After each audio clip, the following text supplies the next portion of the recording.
Hey everybody, BlendMaster here with another tutorial, and today I'm going to be showing you guys how to create this cool diamond-studded text effect inside of Blender. So we're going to go over everything from creating this outline, the text fill, and also placing these diamonds along the text. And I'm also going to show you how to create a simple node group so that we can place these glares all around our image pretty easily. So let's jump into Blender and get started. First thing we want to do is select both the cube and the lamp and press X to delete. And then we'll come up here and switch over to the Cycles engine. And I'll press 7 and 5 on the numpad so that we can go to top view orthographic mode. Now I can press Shift A to add in our text. And I'll tab into edit mode and change it to diamond. Then I'll tab out and we'll head over to the font settings over here. And under paragraph where it says align, I'm going to change it from left to center. And I'll press S to scale this text up, and 5 and enter. Now I can change the font type to whatever I want. I'm going to be using brush script for this tutorial because I think that looks the best with this effect. And with the camera selected, we can press Alt G and Alt R to reposition our camera at the center of our scene.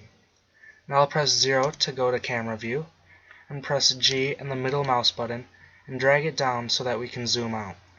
Right about there. And in the camera settings, I'm also going to change it from perspective to orthographic mode, and because of that we have to change this orthographic scale a little bit. So I'm going to change that to about 13, and I'm also going to press G and Y to move our camera so that our text will be centered. So that's looking about right, and what we want to do with this text is create an outline for it. So I'm just going to press Shift D to duplicate this and hide it for now. And I'm going to name our text outline. And we'll press Alt C to convert it to a curve. And under fill, I'm going to make sure it's set to none. And I'm also going to add in another circle curve. And this is going to be our bevel object. So let's set this resolution down to 1. And let's scale it down by pressing S and 0.01. Now we can select our text again, and under bevel object select that circle. I'm just going to rename it bevel to make it easier. And if we zoom in, you can see that there's some weird shading, and that's because the smooth shading is enabled. So let's just add in an edge split modifier. Whoops, wrong object. Select the outline, smooth shading, and edge split modifier. And right now you can see that it has a sharp point on the top. I actually want it to be flat, so let's select our bevel object and let's rotate it on the Z-axis by 45 degrees and press Ctrl A to apply the rotation, and now you can see we're getting that nice flat top that I wanted. So let's go back to our camera view, and as you can see there's these overlapping edges which we want to cut out of the text. So that's where this text object comes in. So let's unhide that. And let's actually duplicate it one more time and press M to move it to the second layer, just so we have a backup. And now I'll rename this text object holdout. And I'm also going to give it a new material, and this is going to be a holdout material. So from front view, let's go to wireframe mode. I'm going to extrude this out, and I'll give it an extrusion of 0.01. We want to make sure that it's just above the edge of our outline text. And if we go to camera view now, and under render settings, let's make sure transparent is selected.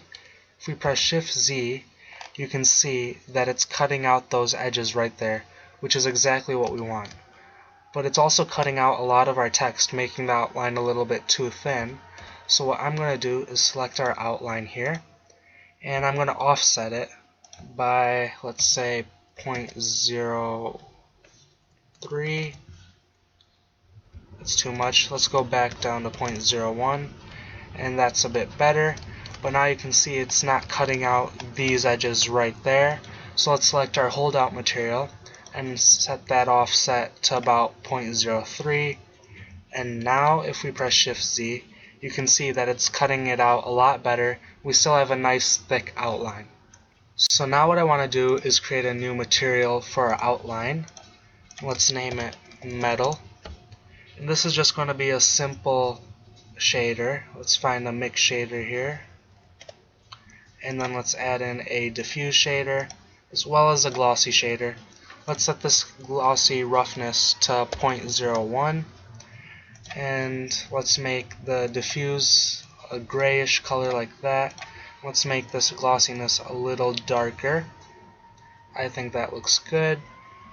Let's just add in a HDR really quickly so that we have some lighting. And that's looking a bit better. Let's also add some lights. So let's press Shift A, Mesh, Plane. Whoops. And I'm going to go to Top View, Tab into Edit Mode, scale along the X-axis to about there, and let's scale it up on the Y-axis. And I'm going to give this a new material. Let's name it Dim Light. This is going to be an emission shader. Let's make sure it's pure white and set to 1. And then we'll go to Side View, and we'll press Shift D to duplicate it and move it along the Z-axis so it's just below it like that. Then we'll go back to Top View and scale it along the X-axis so it's about half the size or half the width. And let's create a new material, and this is going to be Bright Light. Let's make sure it's an emission shader again, pure white, and let's set the strength to about 5. And let's make sure that the material is assigned. And then I'm going to press A to deselect everything, and then A to select everything again. And we'll press Shift D to duplicate it, press R to rotate, and we'll type in -90. And now I can move this back right about there. And if we go to Top View, you can see that it's positioned right where we want it. So now let's tab out of Edit Mode. Let's move this light about there. Let's also move it up on the Z-axis. That's looking pretty good. And now let's rotate this to give it a bit of an angle. And let's add an array modifier. So I want to set this offset to something a bit bigger, maybe 5. And then we'll increase this count. And let's position it so everything's being covered. We'll go to our camera view now and press Shift Z to go to render view. And right now you can see all of these lights and they're in the way. And to get rid of that, we'll go to this Object Info tab and scroll down to Cycle Settings and uncheck Camera. So now we're still getting that nice light affecting our metal material, but we're not seeing the actual plane itself, which is exactly what we want. So I think I'm going to move this over like that, and let's see how that looks. And I think that looks a bit better. So that's pretty much it for the outline. So let's press M with our light selected and Shift and left click on the second layer so that our light will also be on the second layer here. And with this text I'm going to label it Fill, and let's give it an extrusion of 0.01 as well. Let's make sure it has our metal material. And if we go to rendered view now, you can see we have our nice text.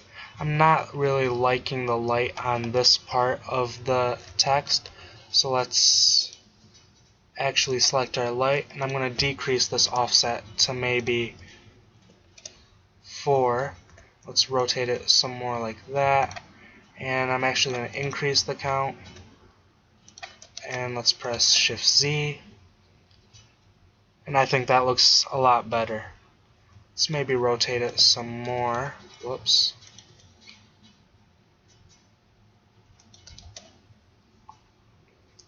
And I think that looks pretty good. One thing though, I think this roughness is too sharp. So let's come over to the roughness settings here and maybe set that to 0.05. That'll make it a bit smoother. Let's see, let's move this light down a bit and see how that affects it. Maybe that's too much. And I think that looks really good. So now it's time to move on to our diamonds. So let's go to this third layer here, and you want to make sure that you have an add-on enabled. So let's go to File, User Preferences, And under add-ons, let's type in extra objects. You want to make sure it's checked off and you save your user settings. I already had it enabled before.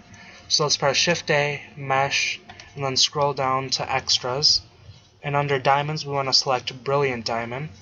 And now we can create the material for this. So let's give it a new material and name it Diamond. And I'm going to open up a new window here and switch over to the node editor. And let's delete this diffuse shader. And we're going to add in a glass shader. Let's plug that in. And we want to set this index of refraction to 2.41 because that's the closest to the actual value for diamonds. Let's make sure it's pure white. And if we go to rendered view now, we can see our diamond and the nice reflections from our HDR. What I'm going to do is select it and press R to rotate and Y and then 180 so that we can rotate it. Whoops, that's not what I wanted. R and Y to rotate along the Y-axis, 180, and that's exactly what we want. And so we'll be viewing it from the bottom, and that looks pretty good. But I also want to include some random color variation, so let's duplicate some of these just so we can see. I'm going to add in a color ramp node as well as a volume absorption node. So let's plug that in like that. And what I want to do is switch this to constant interpolation, and I'm going to add in all the colors of the rainbow. So red, orange, yellow, green, blue,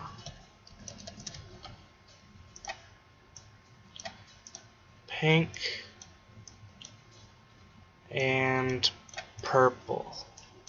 Let's see. Okay, and now you can see that it's just picking the average color of them right now. But if we were to add in a object info node and take this random output and plug it into the factor, you can see that it's randomly selecting values, but it's based on the areas between these sliders. So the more area there is, the more likely it is to be that color. But I want them to be about equal, so let's just even all of these sliders out.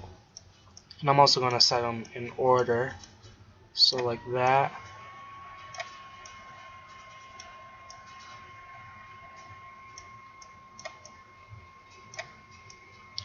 And I think that's pretty even.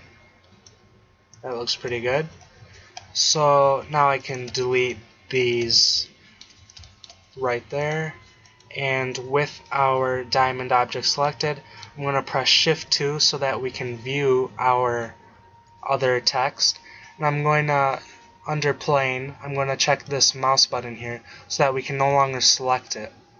And then I'm just going to scale down this diamond here and position it wherever I want along the text. And this is where the long process of just duplicating these diamonds comes in. And you just want to duplicate however many you want along this text and just keep positioning them around. And I'm also going to do the same for our filled text so that I don't accidentally click that while I'm doing this. And let's go to rendered view to see how this looks.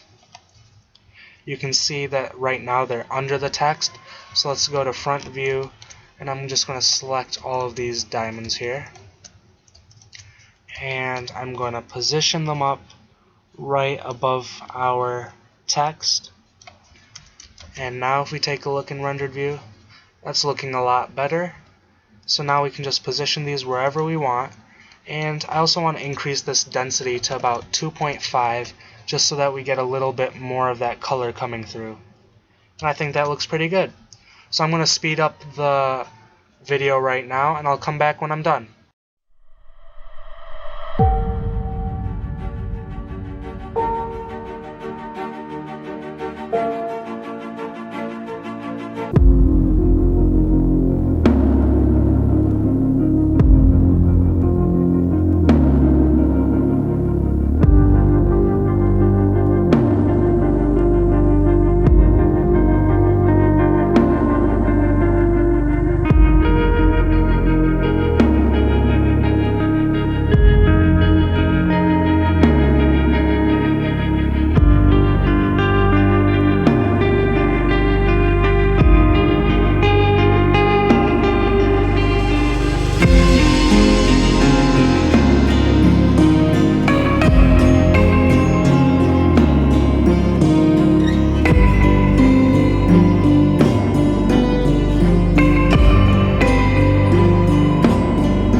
So I'm done adding diamonds to the rest of this text here.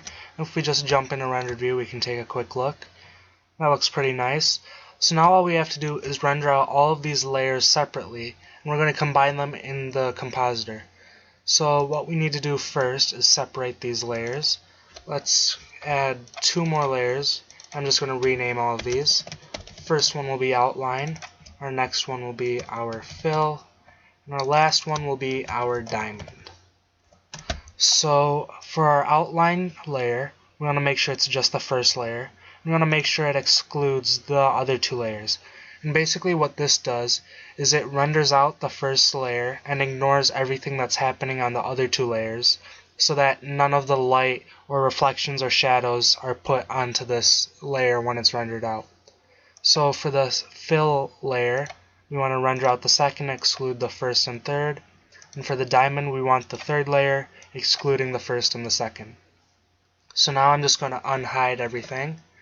And I also want to go back and make sure that these are turned on. And let's make sure all 3 layers are selected.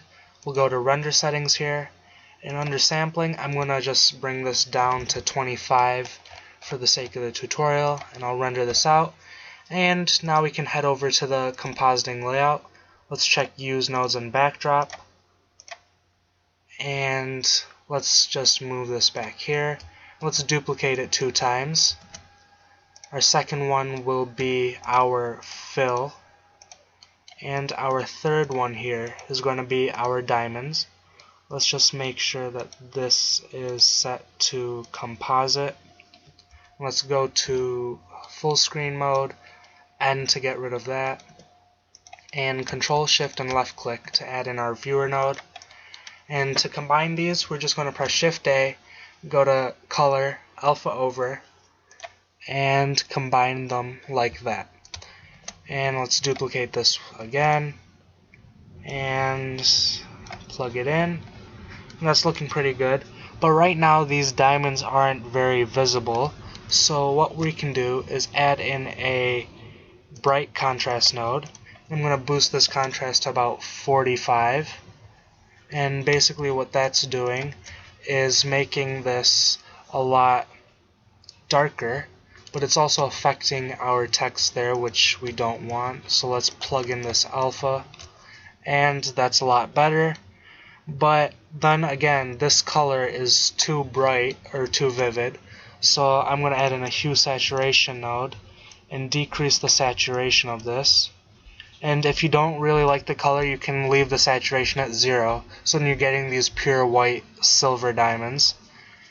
And if you think that these diamonds are a little bit too dark, you can always add in a mix node, switch it to add, and then add the image to itself, and play around with this factor setting so that it's not too bright. Maybe something like that. Let's zoom out again. And I'm just going to box select all of these and move them back. And now let's add in a background image. So I made this image before, and if you want a tutorial or you want to see how I made it, just let me know in the comments below and I will see what I can do. So let's find that background. So it's basically a small grill background, very simple to make. And let's do that. Let's flip these, and that's what we want. But right now this background is a little bit too bright, so the text isn't really standing out. So what we want to do, let's duplicate this add node right here, switch it to multiply and set the factor to 1, and let's bring this color down, maybe set the value to about 0.5. That's looking good. Also want to tint it a little blue, so let's add this RGB curve here, and let's bring up this blue maybe to about there. Maybe add in some green, and then let's add just a little bit of red like that, so it's a slight blue boost. And I think that looks pretty good, so we can mute it to see the difference, and I like that a lot more. Maybe our text is a little bit too bright also, so we can duplicate this multiply node, whoops, it's not the right node. This multiply node right in there. And you can play around with this just so it's a little bit darker than before. And if you mute it, you can see the difference. So I'm really liking that. So now what we need to do is create a node group so that we can add glares all over our image here.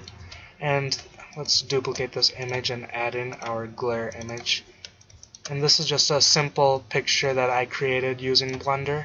If you want to know how to make that, just let me know in the comments as well, and I'll see what I can do. But for this simple node group, we're just going to add in a scale node. And then we're going to add in a rotate node, and then a transform node right after that. And make sure they're all plugged in like that. Now let's duplicate this one more time because we need one for the alpha and one for the image. Now I'm just going to select all of these and press Ctrl G to make it a group like that. Okay, let's just flip those like that. Make sure the image is on top and the alpha is on the bottom. And now I'm going to press N to open up this tab here. And let's just plug in the scale into one output right there. And we can rename this scale. Then we can take our degree and rotate it, or add it into there. We'll just rename that rotation. And then we can take in our transform and plug it in there, plug in our Y there, and same with this one, like that. So we'll name this transform X, and the other one, let's rename transform Y. And then we want to make sure one is plugged in there and one is plugged in there. So we have our image. The second one will be our alpha, and make sure alpha is named over here as well. And so now we can zoom or tab back out, and let's duplicate this alpha over node. Just plug these in like that. And that is not what we want, so let's flip it and see. Let's take this alpha and plug it into the factor. Let's flip it again, and that's what we're looking for. So now we can just play around with these values here. I'm going to scale it down to 0.2 maybe. We want to take this alpha and plug it into the factor, because when our image is being distorted, our alpha needs to be distorted as well so that it'll quickly or correctly be overlaid on top of our image. So now we can just transform this using these sliders over here. Let's maybe set 250, maybe 350. And then I'm just going to move it up on the y-axis as well. I'm trying to position it right over that diamond there. And so this is just a bunch of trial and error. Position it really wherever you want, and then add in a rotation however you like, and play around. So I'm going to speed up the video right now, and I'll come back when I'm done.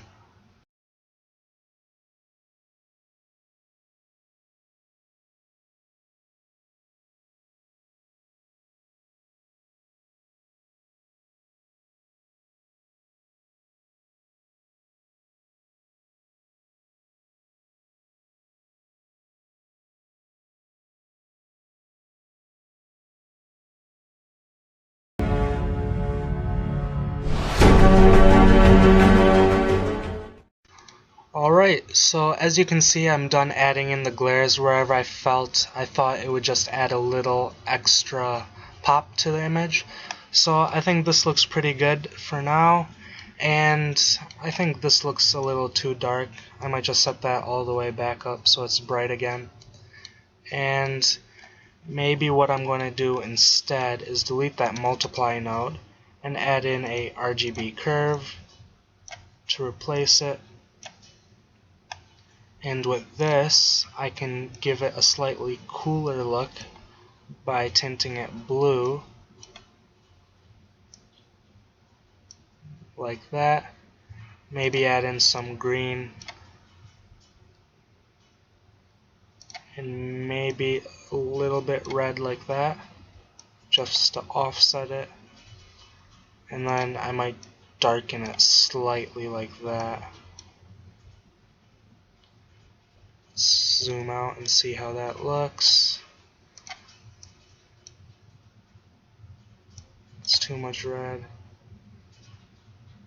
I think that looks pretty good. So, see how that looks.